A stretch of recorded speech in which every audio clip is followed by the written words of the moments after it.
Bapa di surga, kami menyerahkan saat ini di dalam tangan-Mu.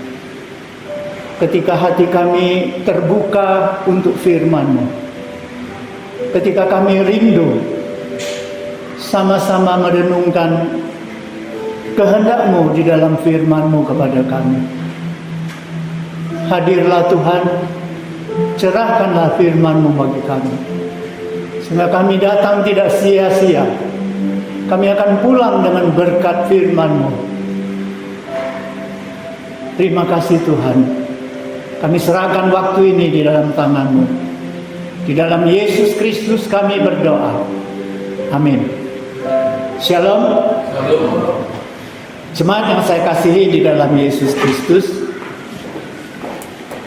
firman Tuhan sesuai dengan almanak gereja pada hari ini terdapat di dalam Yohanes pasal 14 ayat 1 hingga ayat ke-14.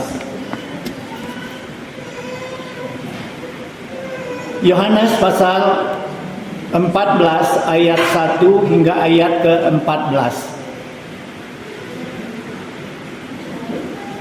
Bila sudah mendapatkannya, kita baca dengan cara bersaut-sautan. Yohanes pasal 14 ayat 1 hingga ayat ke-14. Kita mulai. Janganlah gelisah hatimu, percayalah kepada Allah, percayalah juga kepadaku. Di rumah Bapa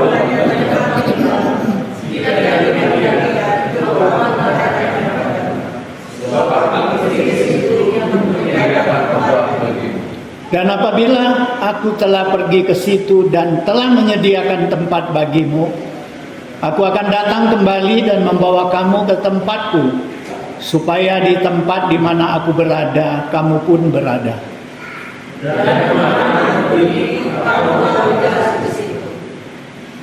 Kata Thomas kepadanya, Tuhan, kami tidak tahu kemana engkau pergi.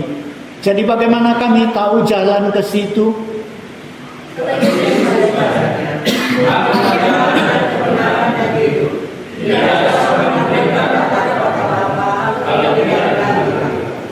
Sekiranya kamu mengenal aku, pasti kamu juga mengenal Bapakku.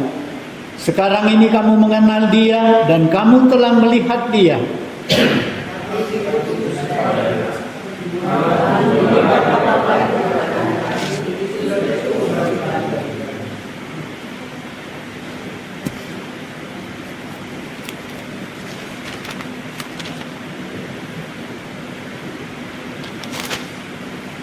Kata Yesus kepadanya, telah sekian lama aku bersama-sama kamu, Filipus, namun engkau tidak mengenal aku. Barang siapa yang telah melihat aku, ia telah melihat Bapa. Bagaimana engkau berkata, tunjukkanlah Bapa itu kepada kami?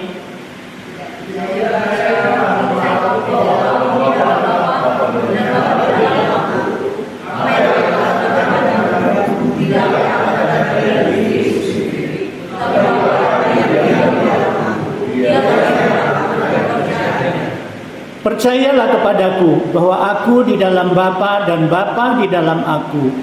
Atau setidak-tidaknya percayalah karena pekerjaan-pekerjaan itu sendiri.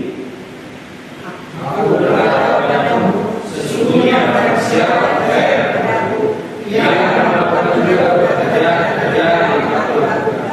Karena pekerjaan-pekerjaan ini berasal daripada sebab aku pergi kepada Bapa. Dan apa juga yang kamu minta dalam namaku, aku akan melakukannya, supaya Bapa dipermuliakan di dalam Anak.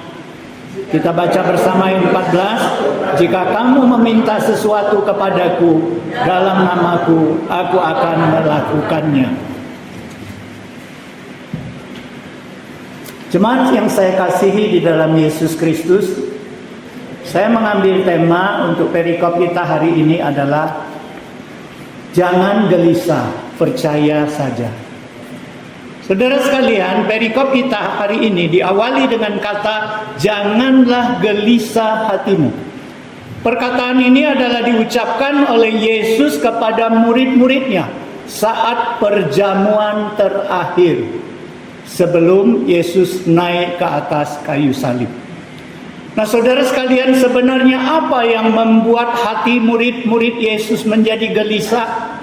Mari kita lihat ke perikop sebelumnya, apa yang terjadi di dalam perjamuan malam itu. Nah, saudara sekalian, kita melihat Yesus tidak seperti biasanya. Dia lepaskan handuk di pinggangnya, dia ambil air, dia cuci kaki murid-muridnya. Saudara sekalian, bayangkan, di dalam adat orang Yahudi, mencuci kaki itu adalah pekerjaan hamba. Tetapi Yesus yang disebut oleh murid-muridnya guru dan Tuhan, justru mengambil air mencuci kaki murid-muridnya. Disitulah Petrus protes. Tuhan, jangan sekali-kali kau cuci kakiku. Tetapi Yesus katakan apa? Kalau kau tidak kucuci kakimu, maka kau tidak ada bagian di dalam aku. Sehingga Petrus mengatakan, Tuhan, kalau begitu jangan hanya kakiku, seluruh tubuhku kau cuci. Nah, saudara sekalian, saya ingat di gereja kita ini pernah ada hamba Tuhan, yaitu Marihor Huta Barat. Pada saat dia jadi hamba Tuhan di sini, acara cuci kaki itu diadakan. Saudara sekalian, pada malam Pasion, ya, ibadah malam Pasion, hamba Tuhan mengambil air dan mencuci kaki jemaat. Saudara sekalian, akibatnya apa? Banyak jemaat nggak datang. Karena apa? Karena merasa nggak mungkin kan, hamba Tuhan cuci kaki kami, nggak datang.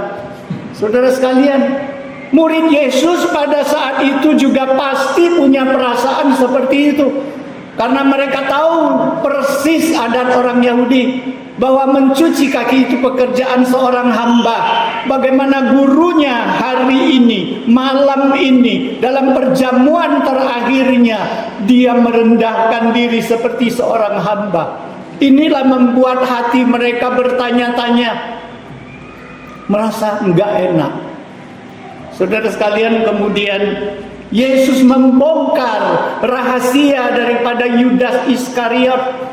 Yesus membongkar niat pengkhianatannya, dan Yesus katakan, pergilah, apa yang kau mau lakukan, lakukanlah dengan segera. Saudara sekalian, bayangkan murid-murid pada saat itu berpikir, Yudas ini adalah murid Yesus yang cukup penting, karena dia pegang bendahara, dia pegang keuangan. Saudara sekalian, Yesus bongkar rahasia dia, bahwa pengkhianatan akan dia lakukan. Ini salah satu membuat hati mereka jadi bimbang. Nah, pada saat itu Yesus kemudian katakan di pasal 13 ayat 33, Yesus katakan kepada murid-muridnya, hai anak-anakku, hanya seketika saja lagi aku ada bersama-sama kamu. Kamu akan mencari aku, dan seperti yang telah aku katakan kepada orang Yahudi, ke tempat aku pergi tidak mungkin kamu datang. Demikian pula aku nyatakannya sekarang juga kepada kamu. Nah, saudara sekalian, perkataan ini sungguh mengejutkan murid-muridnya. Karena Yesus katakan, hanya sebentar lagi aku ini sama-sama dengan kamu. Kemudian aku akan pergi, kamu akan mencari aku, tetapi ke tempat aku pergi kamu nggak bisa datang. Saudara sekalian, bagaimana tidak gelisah hati murid. Pada saat itu Petrus pertama kali bertanya, Tuhan, kemana kau mau pergi? Yesus jawab kepada Petrus, ke tempat aku pergi, kau tidak bisa ikut sekarang, namun kelak engkau akan ikut juga. Saudara sekalian, Petrus protes. Petrus bilang, kenapa aku nggak bisa ikut? Nyawaku pun aku rela berikan kepadamu. Yesus katakan, malam ini juga kau akan menyangkal aku 3 kali sebelum ayam berkokok. Nah, saudara sekalian, murid-murid tambah bingung. Petrus sebagai kepala mereka, justru Yesus katakan, kau akan menyangkal aku 3 kali. Apa yang akan terjadi, saudara sekalian? Mereka sama sekali tidak bisa menerima apa yang Yesus katakan, bahwa Yesus pernah 3 kali secara eksklusif mengatakan apa? Bahwa anak manusia akan diserahkan kepada para imam, kepada orang Yahudi, kepada orang Farisi dan ahli Taurat. Dia akan dibunuh, dia akan mati, kemudian dia akan bangkit pada hari yang ketiga. Nah, saudara sekalian, 3 kali Yesus katakan secara eksplisit.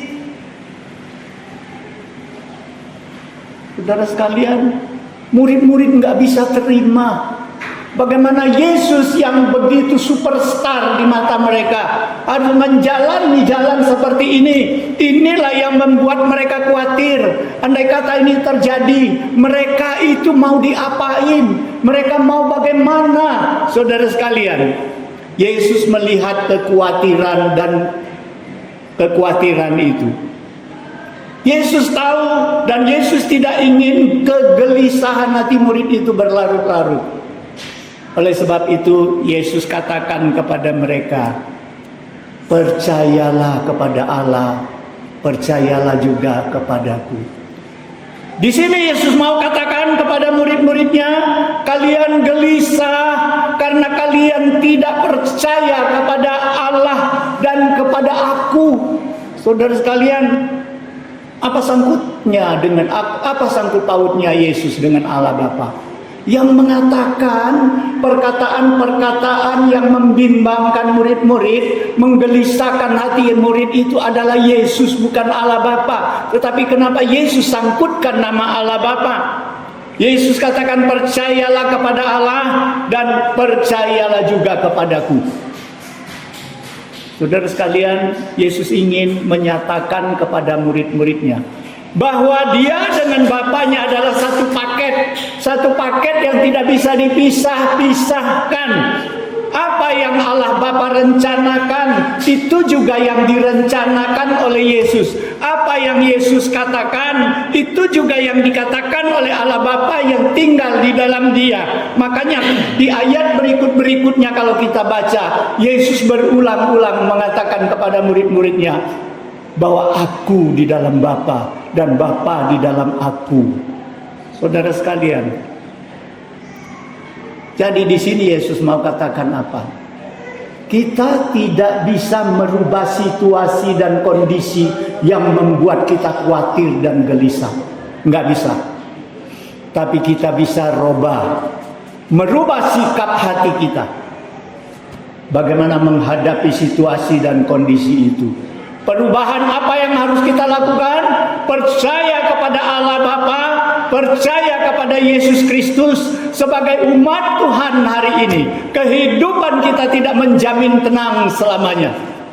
Banyak mengkhawatirkan kita, banyak yang membuat hati kita gelisah, banyak membuat hati kita jadi bimbang. Kita butuh percaya kepada Tuhan yang memperdulikan kita. Itulah sebabnya Rasul Paulus mengatakan, serahkanlah segala kekhawatiranmu kepada Tuhan, karena Ialah yang memperdulikan kita. Nah, saudara sekalian, lalu Yesus mau murid-murid percaya. Percaya apa kepada Yesus supaya kegelisahannya hilang? Ya mungkin kita katakan, ya kita percaya kepada Allah, kita percaya kepada Yesus, tapi tetap saja hati kita gelisah, tetap saja kegelisahan itu tidak hilang dari hati kita.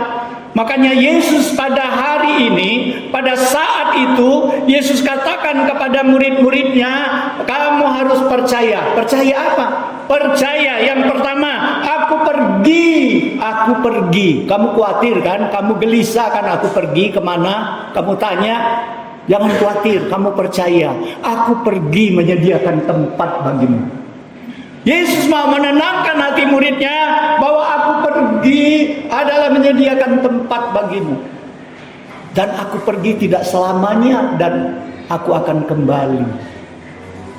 Saudara sekalian, Aku akan kembali jemput kamu, supaya di mana aku berada, kamu pun berada.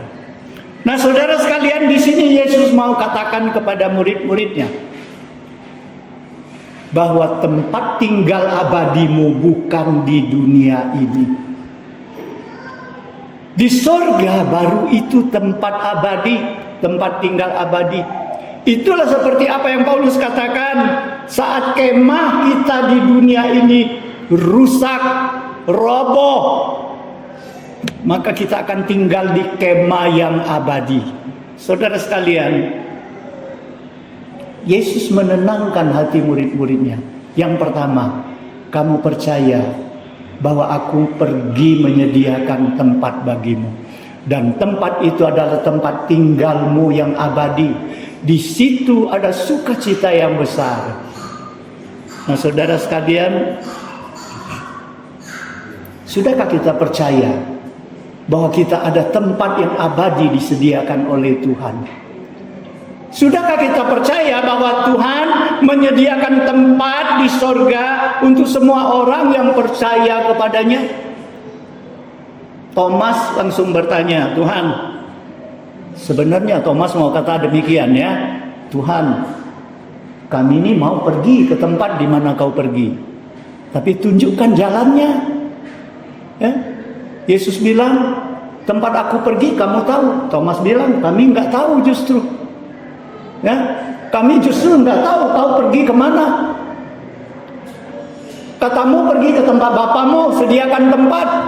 Tetapi tunjukkan jalannya bagaimana supaya kami bisa sampai kepada Bapamu. Saudara sekalian, Yesus katakan apa? Akulah jalan, kebenaran, dan hidup. Nah, saudara sekalian, Yesus mau katakan kepada murid-muridnya bahwa jalan satu-satunya untuk menuju ke rumah Bapa adalah dirinya sendiri. Jadi dirinya sendiri bukan salah satu jalan. Seperti dunia mengatakan banyak jalan menuju Roma. Enggak. Satu-satunya jalan menuju sorga hanya melalui Yesus. Kemudian Yesus katakan apa lagi? Akulah kebenaran. Aku bukan hanya mengajarkan kebenaran, tetapi diriku adalah kebenaran itu sendiri. Karena diriku adalah firman Tuhan yang benar. Saudara sekalian, kemudian Yesus katakan apa lagi? Akulah hidup. Akulah sumber kehidupan. Jadi apabila kamu percaya kepadaku, kamu berada di jalan menuju sorga. Dan kamu akan dibenarkan oleh kebenaran Tuhan, dan kamu akan diberikan hidup yang kekal. Saudara sekalian, saya ingat ya, sekolah minggu ada nyanyi, di dalam dunia ada dua jalan. Di dalam dunia ada dua jalan. Satu jalan lebar, satu jalan sempit. Jalan sempit tujuannya ke sorga, jalan lebar masuk neraka. Kita pilih jalan yang mana? Sekarang kita sudah ada di jalan yang mana? Nah, saudara sekalian, Yesus katakan kepada muridnya, aku inilah jalan, kebenaran, dan kehidupan. Hari ini, Yesus juga berkata kepada kita, Dia adalah jalan, kebenaran, dan hidup. Tanpa melalui Dia, tidak ada orang bisa sampai kepada Bapa. Maka pertanyaannya, sekarang sudah adakah kita di jalan itu? Itu tergantung sudahkah kita hidup, percaya dan hidup di dalam Tuhan. Sudahkah kita ada di jalan itu? Sudahkah kita dibenarkan oleh firman Tuhan dan menyampaikan firman Tuhan? Sudahkah kita menjalani hidup seperti Kristus hidup, sehingga kita beroleh hidup yang kekal itu? Nah, kemudian Yesus mau murid-murid percaya lagi. Percaya apa? Dirinya adalah gambar dari Allah. Saudara sekalian, ketika Filipus bertanya, Guru, kau selalu ngomong jalan ke rumah Bapa, tunjukkanlah Bapa itu kepada kami, supaya kami puas. Tapi Yesus katakan, Filipus, kau sudah lama bersama dengan aku, kau juga belum kenal aku. Barang siapa yang mengenal aku, barang siapa yang melihat aku, dia sudah mengenal dan melihat Bapa. Yesus di sini menyamakan dirinya adalah gambaran Allah di sorga itu. Jadi saudara sekalian, Yesus mau nyatakan kepada kita pada hari ini bahwa Allah melalui anaknya Yesus Kristus menyatakan diri kepada manusia, memberikan kasihnya supaya manusia melihat Yesus, mereka melihat Allah itu sendiri.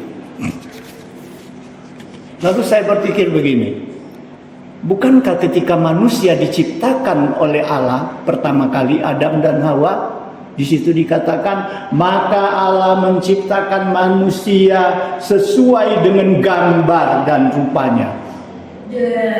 Jadi saudara sekalian, banyak orang sekarang mengatakan bahwa mau tahu Allah itu seperti apa? Seperti kita katanya. Nah, alasannya apa? Karena waktu Allah menciptakan manusia, rupa kita ini sesuai dengan gambar dan rupanya. Apakah benar saudara sekalian? Apakah gambar dan rupa Allah seburuk kita? Pasti bukan. Karena apa? Karena firman Tuhan mengatakan pertama kali menciptakan Adam dan Hawa, Allah menerapkan dengan gambar dan rupanya. Tetapi ketika Adam dan Hawa jatuh di dalam dosa, Alkitab mengatakan maka keturunannya sesuai dengan gambar daripada Adam itu. Sudah dirusak kemuliaan itu. Jadi jangan kita bangga bahwa karena Allah menciptakan manusia sesuai dengan gambar dan rupanya, sekarang kita inilah gambaran Allah. Bukan. Tetapi kita bersyukur karena Kristus dan pengorbanannya di kayu salib, karena penebusan Kristus, sehingga gambar yang rusak itu telah dipulihkan oleh Yesus Kristus. Saudara sekalian, Paulus mengatakan apa? Kalau muka kita menghadap kepada Allah dengan tidak terselubung, maka cahaya kemuliaan Allah itu akan pantul ke muka kita, sehingga muka kita akan bercahaya kemuliaan. Saudara sekalian, jadi tidak heran kalau Paulus mengatakan apa? Kamu adalah surat Kristus yang dibaca oleh banyak orang, dibaca oleh malaikat, dibaca oleh Tuhan. Kamu adalah bau harum dari Kristus. Di mana-mana kamu pergi, apakah memancarkan bau harum itu atau tidak? Saudara sekalian, inilah selayaknya kalau Kristus menyatakan dirinya serupa dengan gambar Allah, maka hari ini bagi kita semua yang sudah ditebus Tuhan, hendaklah kita juga memancarkan rupa Allah melalui kehidupan kita, melalui tingkah laku kita, melalui segala sesuatu. Kita menggambarkan rupa Allah. Kita memancarkan keharuman Kristus. Nah, saudara sekalian, kemudian Yesus mengatakan kepada murid-muridnya, bila kamu percaya kepadaku, maka kamu harus yakin bahwa kamu mampu melakukan perbuatan-perbuatan yang besar. Saudara sekalian, Yesus mengatakan apa? Aku di dalam Allah, aku di dalam Bapa, dan Bapa di dalam aku. Apa yang aku katakan, apa yang aku perbuat adalah sama seperti apa yang dikatakan dan diperbuat oleh Bapakku yang ada di dalam aku. Kalau enggak percaya, kata Yesus kepada Filipus, kau lihat apa yang aku lakukan. Kalau kau enggak percaya omonganku, kau lihat apa yang sudah kulakukan selama 3,5 tahun dengan kamu. Nah, saudara sekalian, Yesus ini mengatakan kepada kita apa? Untuk menyatakan gambar dan rupa Allah itu melalui perbuatan kita. Perbuatan itu, kata Yesus, apabila kamu percaya kepadaku, kamu mampu melakukan perkara-perkara apa yang kulakukan, bahkan lebih besar dari apa yang aku lakukan. Saudara sekalian, saya jadi bertanya, apakah mungkin ya? Apakah mungkin murid-murid Yesus itu melakukan perkara-perkara yang lebih besar daripada gurunya Yesus? Coba kita lihat bagaimana cerita di Kisah Para Rasul. Petrus sekali khotbah 3.000 orang bertobat. Waktu Yesus belum pernah khotbah 3.000 orang bertobat. Petrus sekali khotbah 3.000 orang bertobat. Yesus membangkitkan Lazarus. Petrus membangkitkan juga. Paulus juga membangkitkan. Petrus membangkitkan Tabita yang namanya Dorcas. Paulus membangkitkan Waitikus yang jatuh dari loteng waktu dengar khotbah, yang mati dan dibangkitkan oleh Paulus. Nah, saudara sekalian, kalau waktu Yesus, Injil itu diberitakan di sekitar Galilea dan Palestina, tetapi setelah rasul-rasul, Injil diberitakan ke seluruh pelosok dunia. Kita baru belajar di CCM tentang Thomas. Dia memberitakan Injil sampai ke India. Saudara sekalian, bukankah perbuatan-perbuatan itu lebih besar daripada apa yang Yesus lakukan? Nah, saudara sekalian, kalau begitu murid-murid Yesus lebih hebat dari Yesus? Tidak. Kehebatan mereka, kuasa yang mereka dapatkan, itu sumbernya dari Tuhan.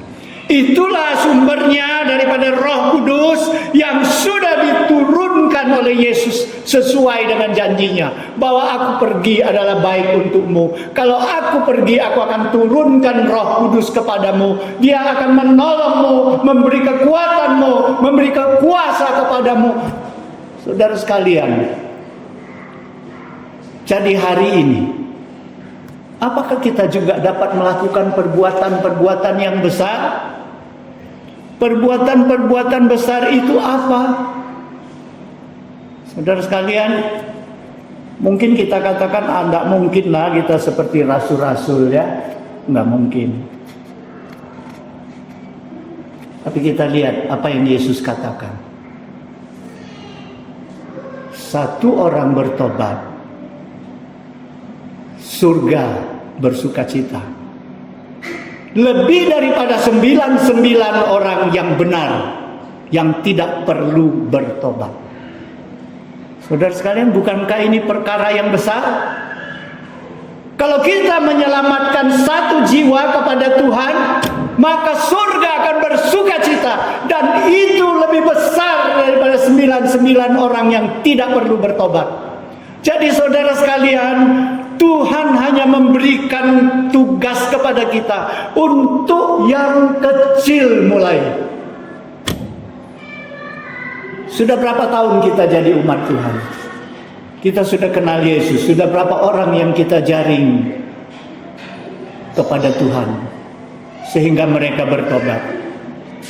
Di sini Yesus berikan kepada murid-muridnya dan kepada kita sekalian, percayalah bahwa kamu mampu lakukan perkara-perkara yang besar.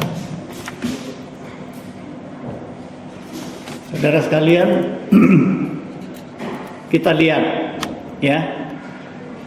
Terakhir Yesus menguatkan. Di mana Yesus menguatkan? Yesus bilang, apa yang kamu mau minta kepadaku, aku akan lakukan.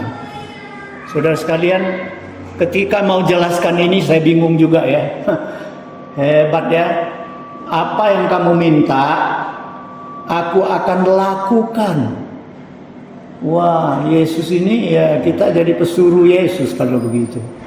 Ya, kita minta apa saja Tuhan lakukan. Saudara sekalian, konteks ini mengatakan kepada kita, kalau kamu mengerjakan pekerjaan Tuhan, kamu butuh kuasa, apapun yang kamu minta aku akan lakukan. Aku akan berikan kuasa itu kepadamu untuk melakukan perkara-perkara yang besar. Perkara-perkara yang bagaimana? Perkara-perkara, kata Yesus, supaya Bapakku dimuliakan. Bacalah itu. Saudara sekalian, ada syaratnya. Ketika kita mau doa kita didengar oleh Tuhan, syarat yang utama, percaya kepada Dia. Satu. Kedua, untuk kemuliaan Tuhan, bukan untuk kemuliaan diri kita sendiri, bukan hanya untuk kepentingan diri kita sendiri. Itulah syarat. Apapun yang kamu minta, aku akan lakukan. Tetapi Yesus tutup dengan satu kata, apapun yang kamu minta di dalam namaku. Saudara sekalian, berarti ini berlaku untuk kita juga. Bukankah kita setiap kali doa kita akhiri dalam nama Tuhan Yesus kami berdoa, amin. Tetapi seringkali kan Tuhan tidak jawab. Kita minta Tuhan tidak lakukan. Salahnya di mana, saudara sekalian? Nah, konsep doa yang Yesus berikan itu menunjukkan kepada kita jalan di mana kita harus lakukan di dalam doa kita. Seperti yang saya katakan tadi, yang pertama, kita harus punya iman. Kita harus percaya bahwa Allah mampu melakukan segala sesuatu. Sekalipun itu mustahil, itu iman, modal pertama. Kedua adalah doa untuk kemuliaan nama Tuhan, bukan hanya untuk kepentingan kita sendiri, tetapi untuk kemuliaan Tuhan. Yang ketiga adalah di dalam nama Yesus. Saudara sekalian, di dalam nama Yesus ini yang terberat. Saudara sekalian, bukankah seringkali kalau kita disakiti orang, kita doa, Tuhan, aku ini disakiti si anu, Tuhan hukumlah dia. Saudara sekalian, doa yang demikian berani enggak kita atas nama Tuhan Yesus? Kalau doa kita yang seperti itu, yang tidak sesuai dengan ajaran firman Tuhan, bisakah, beranikah kita atas namakan Tuhan Yesus? Saudara sekalian, kita tahu ya, diplomatik, ya, orang-orang yang menjadi diplomat satu negara, apapun yang dia katakan di luar negeri itu, di negerinya, di negeri orang, dia itu mewakili negaranya. Oleh sebab itu dia tidak sembarang mengeluarkan statement. Ya, kalau diplomat itu mau mengeluarkan statement, dia harus kompromi dulu dengan negaranya. Sepakat dulu, dia harus ngomong apa di situ. Karena ketika dia ngomong, itu lambang negaranya yang ngomong. Saudara sekalian, berani kita doa dalam nama Yesus. Sementara doa kita itu amburadul, semrawut, semaunya. Nah, jadi kalau kita mau doa di dalam nama Yesus, benar-benar doa itu sesuai dengan firman Tuhan, dan benar-benar adalah untuk kemuliaan Tuhan, benar-benar adalah untuk kemajuan kerajaan Allah di dunia ini. Jadi saudara sekalian, akhirnya Yesus memberikan konsep kepada murid-muridnya. Jangan gelisah hatimu, percayalah. Itulah tema hari ini. Ya, bagaimana kita menghilangkan kegelisahan? Kita nggak bisa bilang kondisi harus sesuai dengan kemauan aku, situasi harus sesuai dengan aku mau. Tetapi kita harus merubah hati kita. Hati kita bagaimana menghadapi situasi itu. Kita harus percaya kepada Tuhan. Kita harus percaya bahwa Dia baik. Kita harus percaya Dia adalah juru selamat kita. Kita percaya bahwa Dia dengar doa kita. Kita percaya bahwa kita mampu melakukan perbuatan-perbuatan besar. Dan kita tahu bahwa kita adalah gambaran Allah yang harus kita kerjakan di dalam kehidupan kita. Nah, saudara sekalian, hari ini ketika Yesus sudah bangkit, ya, sudah berapa hari sudah bangkit, kita peringati hari kebangkitannya. Dan sebentar lagi Yesus akan naik ke sorga. Pada saat ini dia sedang nampakkan diri kepada murid-muridnya, menguatkan iman mereka. Nah saudara sekalian, kalau kita ikut proses ini, maka nanti ketika hari kenaikan Yesus katakan, aku pergi menyediakan tempat bagimu. Tapi apa yang Yesus katakan? Pergilah, jadikan segala bangsa muridku. Saudara sekalian, itulah amanat agung. Dan kita mendapat janji Tuhan, tapi kita mendapat tugas juga dari Tuhan. Dan tugas itu adalah mulia, dan tugas itu akan memberikan berkat bagi kita. Oleh sebab itu kita ingat, rumah kita di sorga yang kekal, di dunia ini sementara. Oleh sebab itu jangan habiskan waktu kita untuk dunia ini, tetapi kita harus fokus. Kata Paulus, pikirkanlah hal-hal yang di atas. Kata Yesus, jangan timbun hartamu di dunia ada ngengat. Kumpulkanlah hartamu di sorga. Saudara sekalian, Yesus katakan, apa gunanya dunia kau miliki, tetapi kau kehilangan nyawamu. Mari kita berdoa. Bapa di surga, kami bersyukur kepadamu untuk firman-Mu pada hari ini. Kami mohon Tuhan, biarlah firman-Mu yang sudah berlalu ini selalu akan bekerja melalui Roh-Mu di dalam hati kami, memotivasi kami sehingga kami mau menjadi anak-anak-Mu, menjadi umat-Mu yang sesuai dengan kehendak-Mu, menjadi umat-Mu yang hidup, yang berguna bagi Tuhan. Terima kasih Tuhan. Di dalam Yesus Kristus kami berdoa. Amin.